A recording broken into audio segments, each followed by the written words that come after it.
This is a reading from the End Times as revealed to Maria Valtorta. 33. The Two Resurrections. The following extract shows the vital link between the end times and the particular judgment. Just as the end times lead to the physical end of the world and the general judgment, so our personal lives come to a bodily end and the particular judgment. August 22nd, 1943. Complete dictation. Quaderni 43, pages 161 to 162. Jesus says, before ending this cycle, something needs to be said about the two resurrections. The first begins when the soul is separated from the body and appears before me in the particular judgment. But it is only a partial resurrection. Rather than a resurrection, one could say a release of the spirit from the envelope of the flesh, and the spirit's wait until it is reunited to the flesh to rebuild the living temple created by the Father, the temple of the human being created in God's image and likeness. A work with a piece missing is incomplete, and therefore imperfect. The human being, a perfect work in its creation, is incomplete and imperfect if it is not reunited in its various parts, destined to the luminous kingdom or to the murky abode. Human beings must be forever in these, heaven or hell, with their perfection of flesh and spirit. Therefore, one can speak of a first and of a second resurrection. But consider, the one who has killed his spirit with an earthly life of sin comes to me in the particular judgment with a spirit already dead. The final resurrection will bring about that his flesh takes up again the weight of the dead spirit to die with it utterly, whereas the one who has overcome the flesh in his earthly life comes to me in the particular judgment with a living spirit which, as it enters heaven, increases its life. Those in purgatory too are alive, ill but alive. Having recovered through expiation, they will enter the place which is life. At the final resurrection of their spirits, alive with my life to which they will be indissolubly united, take up the flesh again to make it glorious and to live with it completely, just as I live with it. That is why one can speak of a first and of a second death, and consequently of a first and a second resurrection. The latter is eternal possession of light, because in heaven you possess God, and God is light. Individuals must reach it of their own free wills, just as of their own free wills they wanted to lose light in paradise. I give you the help you need, but the will must be yours. I am faithful. I have created you free and leave you free. And if you think how worthy of admiration God's respect for human free will is, you can understand how duty-bound you are not to misuse it by doing evil with it, and how duty-bound you are to have respect, gratefulness, and love for the Lord your God. To those who have not deviated from their duty, I say, your dwelling in heaven is ready, and I burn with desire that you be in my bliss. 34. A clear sequence of historical periods. In this text, Jesus gave Maria Valtorta a clear outline of the historical periods to take place from 1943 until the end of the world. August 27th, 1943. Complete dictation. Quaderni 43, pages 288 and 289. Jesus says, even in the apocalypse, the periods seem to get mixed up, but it is not so. It would be better to say that they have more and more majestic repercussions in subsequent times. We are now in the period which I call that of the forerunners of the Antichrist. Then it will be the period of the Antichrist, who is the forerunner of Satan. The Antichrist will be assisted by Satan's manifestations, the two beasts spoken of in the Apocalypse. It will be a period worse than the current one. Evil increases more and more. Once the Antichrist is beaten, the period of peace will come to give mankind, struck by the wonder of the seven scourges and the fall of Babylon, time to gather under my sign. The anti-Christian age will rise to its utmost violence in its third manifestation. In other words, when it is the last coming of Satan. Do you people understand? You must believe, not split hairs. Truly, Maria, you did understand, precisely because you don't split hairs. The dictations do not contradict one another. One must know how to read them with faith and simplicity of heart. like someone who cares to let someone else grasp something. I always go straight to the most important thing, which here is my kingdom, because in my kingdom there is the justification for my having become flesh and having died, because in my kingdom there is the proof of my infinite power, goodness, wisdom, because in my kingdom there is the proof of eternal life, of the resurrection of the flesh, of my authority as judge. Consequently, when I spoke to explain the apocalypse, the individual points I expounded were nearly always crowned with my judgment, my triumph, my kingdom, and Satan's defeat in himself, in his favorite, in his forerunners. Read well, people, and you will see that there is no contradiction. What I have said, I have said. 35. The Power of Loving God. September 10th, 1943. Extract. Quaderni 43, pages 336 to 337. Jesus says, "There is but one thing to do to come to me without error, the thing advised by Ecclesiastes, and modified by me, as follows: love God and keep his commandments. I do not say fear, I say love. Love is much greater than fear, and is more reliable to win one's end. Fear is for those who are still far from God, so that they would not stray. It is like blinders keeping the beastliness shut up within people from getting the upper hand at every chimerical, seductive will-o'-the-wisp. But for those already near God, above all for those already in God's arms, love is what must be their guide. God will take all your actions to judgment, but it is normal for actions moved by love to never be completely wicked, and as such to disgust the Lord. They may have the mark of your human limitedness, but it will be covered by the blazing sign of love, which cancels out sins and makes people's actions agreeable to the Lord. There, daughter of mine, whereas the world is full of the rumble of murder and hearts overflow with hatred, the two of us who love one another in peace and quiet speak of love. And there is nothing that gladdens your Jesus as much as these little Bethanies, in which I am the master, taking his rest and teaching a Maria in love, looking at him and listening to him with her whole love. 36. The Banner of Christ, the Judge. September 14th, 1943. Extract. Quaderni 43, page 350.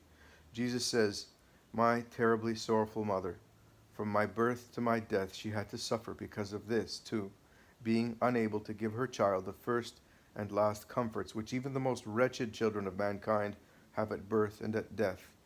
She had to use her veil to clothe her newborn son and provide him with a loincloth when he was being bled dry. That blood has not been lost. It exists and lives and sparkles on the Virgin's veil. That divine purple on the virginal white will be the banner of Christ the Judge on Judgment Day." 37. The period of peace and the end of the world. Maria Valtorta herself gives us the context for the following dictation. As this morning Jesus seemed to be letting me rest, after I said the Veni Sancte Spiritus as I usually do, I opened the Bible at random. What turned up was chapter 2 of the book of Joel, precisely verses 18 to 32. Vulgate's numbering in other numbering systems is chapter 2 verse 18 to chapter 3 verse 5. I was giving those words an interpretation as my Italian heart dreams of with all its strength. But Jesus explains to me their much loftier meaning, and Maria, the little fool, writes it down, thinking to herself that only the Lord is learned. Quaderni 43, page 355. September 16th, 1943. Complete dictation. Quaderni 43, pages 353 to 355. Jesus says, "It is not in the sense in which you understand it. The hour of peace and forgiveness shall come for you Italians too. The hour shall come when you return to contract an alliance with the Lord after having been in the hands of Satan, who threw you about as though you were a hank of yarn in the hands of a raving lunatic. But Joel's words, chapter 2, verses 18 to 32, were not said especially for this or that nation. The words are meant for my people, for the people of the one and only, true, great King of the Lord your God, one and triune, creator and redeemer of the human race. That period of well-being of which Joel spoke is the anticipated announcement of what a long time afterwards John spoke about in his Apocalypse. After the dreadful wars which Satan will have brought to the earth through his messenger of darkness, the Antichrist, the period of truce will come. During this time, after having shown you with the blood-shedding trial what kind of gifts Satan can give, I will try to draw all of you to me by showering you with my gifts. Oh, my gifts, they will be your delight. You will not experience hunger, slaughters, disasters, your bodies, and more. So your souls will be fed by my hand. Earth will seem to spring from a second creation, wholly renewed in the sentiments of peace and goodwill among the nations, and of peace between heaven and earth. Because I will have my Spirit flood over you and penetrate into you and give you the supernatural sight of God's decrees. It will be the kingdom of the Spirit, the kingdom of God, which you ask for in the hour of Father. And you do not know what you are asking for because you never think about it. Where do you expect the kingdom of God to come about but in your hearts? That is where my kingdom on earth must begin. A great kingdom, but still limited. The kingdom without limits, neither of land nor of time, will come after. It is the eternal kingdom which will turn all of you into eternal dwellers of the heavens, because, naturally, I am speaking to those who are my subjects, and not to the reprobates who have already their ghastly king, Satan. Your God will work all the miracles to draw to himself the greatest number of living, because I am God of mercy, of forgiveness, and of a love so infinite that however much you could seek to understand its measure, you cannot. What you think is the infinity of my love for all of you is like a tiny pebble on the bank of a brook compared to a whole mountain range whose feet divide the continents and whose peaks are swathed in clouds. But do you think, Maria, that so many miracles of love and so many lights from the Spirit will convert people to their eternal God? Undeceive yourself. If I cared for poor animals without reason, as I will for you, for your bodily needs, if I did only that and no more, these animals with their shapeless languages would praise me from dawn to dusk. And if they knew where to find me, they would leave all the parts of the globe to come and give thanks to their beneficent defender. But people won't. Almost all of them will be absolutely deaf to the spiritual voices and gifts, and almost stone deaf to the bodily gifts. Instead of acknowledging my goodness and loving me out of gratefulness, they will avail themselves of the well-being I shall give them to sink lower and lower into the abyss they like. There, like unclean beasts in muddy soil, they wallow and wait for what seduces 9/10 of humanity: lust, lewdness, fraud, violence, theft, heresy, superstition, and other sensual and spiritual corruptions, which are so hideous that their existence seems impossible to honest people. But they do exist, and make the heavens blush, and our divinity stir with an indignant gesture. Neither the paternal lavishing of gifts, nor the terrifying signs in the sky will be able to turn those living in that time into children of God. And then my great and terrible day will come. Not a 24-hour day. My time is measured differently. It is called day because it comes about in the daytime, and I will act during that time. I will carry out the last sorting out of those living on the earth, and this will take place during the last unleashing of Satan. Then it will be seen who has the kingdom of God within and who has the kingdom of Satan within, because the latter, with their mouths, their acts, and above all their blasphemous hearts, will hurl the last insults against my law and perform the last sacrileges against God. Whereas the first, the Lord's children and subjects, while the last battle strikes earth with unspeakable horror, they will cling to my cross, will call upon my saving name, and my coming as judge will not terrify them. In fact, it will be their jubilee, because the faithful are those saved, those whom Joel calls the Lord's remnant. In other words, those who remain the Lord's after Satan's plunder. Blessed, blessed, blessed forever these children of mine. Theirs is eternal heaven. United to the Lord's faithful of all times, they will possess God, whose possession is eternal bliss. 38. Humanness, a fleeting phase of life. September 22nd, 1943. Extract from Quaderni 43, pages 388 to 389. Jesus says, "Storms upsetting a lake do not abate all at once. Above all, when abating, they do not give back to the waters their former look immediately. Cloudiness remains for a while, spoiling the water's color and clearness, and only when the waves have been totally calmed, even deep down, does the water clear up and turn blue and serene like the sky. The same holds true when hatred falls with its infernal wind into a heart. It takes time for the soul to be cleansed from its anti-Christian poison. Mind you, Maria, I understand that as a result of certain grievous agents, it is human that hatred should arise. But you are not humans only. In fact, humanness is but a fleeting phase of your lives, while what experiences no shortness is the superhuman. For you exist from the moment you are created by the Father, and you will always exist, in light or in darkness, depending on your behavior on earth, not only until the end of the world, but for endless eternity. Earth, the long 10 and 10 and 10 times millennial life of Christian earth, and the 7 times millennial life of earth planet created by the Father. What is that in my time? A mere twinkling of an eye in eternity. 39. A reminder on the Spirit. October 16th, 1943. Extract. Quaderni 43, page 458. Jesus says, everything you own on earth is something that dies with the flesh. You cannot take anything into the next life. But the Spirit remains. In fact, the Spirit goes before you. It is the Spirit that appears before the judge and receives the first sentence. It is the Spirit that will rouse the flesh at the hour of the last judgment and quicken it to hear the decree that shall make them happy together or cursed together.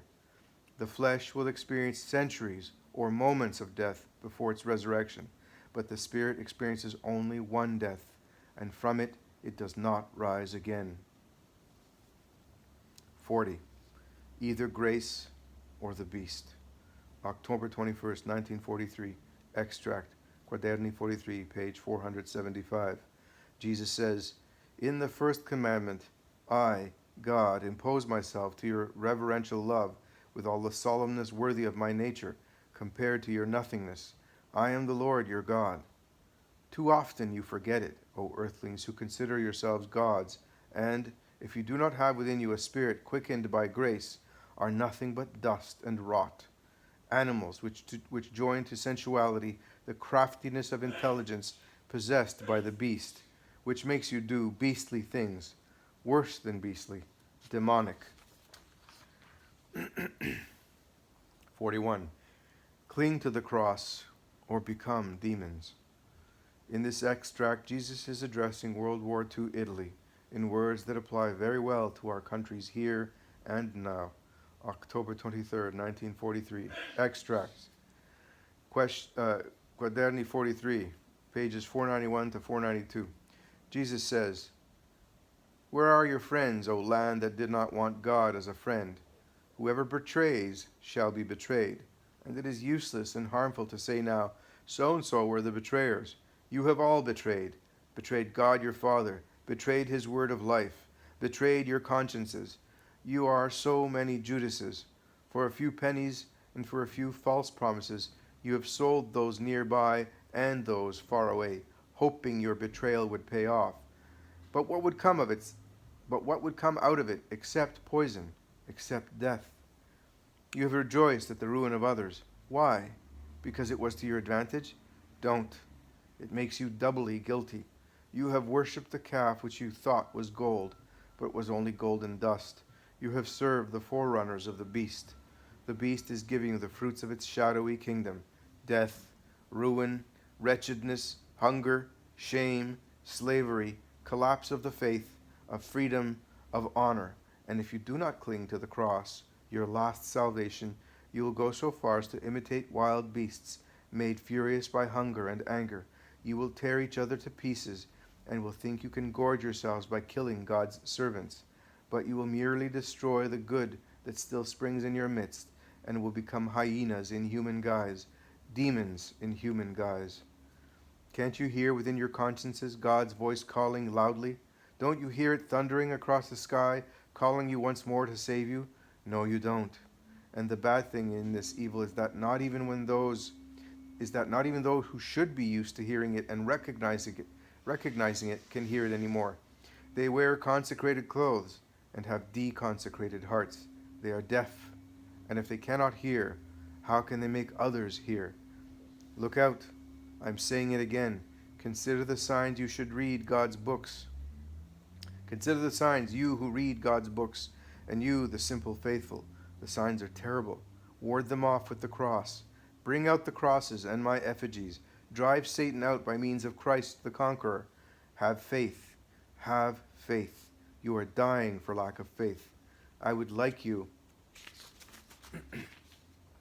to bless every region, every province, every town with me, Redeemer. No feasts, no time for that. Have real adorations and pure benedictions to break free from the one turning you and your current and former rulers into demoniacs. 42. Judgment over the mighty. In this text, Jesus speaks to the mighty of 1 hour. October 28, 1943. Extract. Quaderni 43, pages 501 and 502. Jesus says, "The real possession of the earth will not be given to the violent, to murderers, to corrupters, to traitors, to perverts. It will belong to those who live according to my law. You may be able to take away from them this earthly day before sunset comes, but on the dreadful, blazing day of my coming, they, with me, will judge you, you who now think every illicit verdict is licit for you. Woe betide you then. The dreadful majesty of Christ, the judge, will shake the worlds with a shock far greater than the one that opened the tombs and rent the temple veil at the hour of my death. Woe betide you, and behind me you see all those whom you have killed and tortured, and whose sorrows I will remember when I judge you for eternity." Wow. 43. More on the period of peace. In the original text, just before the following extract begins, Jesus addresses those among the priests who are too cowardly to oppose the power abusing mighty, and who are thus responsible for the spiritual death of many sheep. The extract starts with Jesus telling those unworthy priests about the sheep, and goes on to the period of peace, which elsewhere is said to be short, only a truce. End Times, page 58. It ends with Jesus' address to his beloved good souls.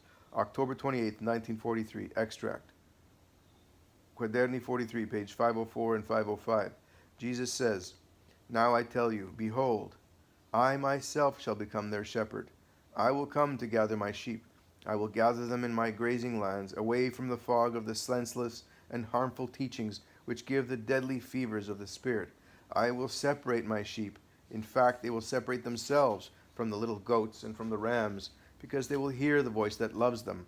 They will hear it no longer like now, through my servants. It will gush out like a river of life from the mouth of the word come back to take possession of his kingdom. I will compassionately gather my sheep, even those whom your neglect has ruined. Away, away from my flock, the wolves in sheep's clothing. Away the lazy shepherds. Away those grasping for riches and pleasure.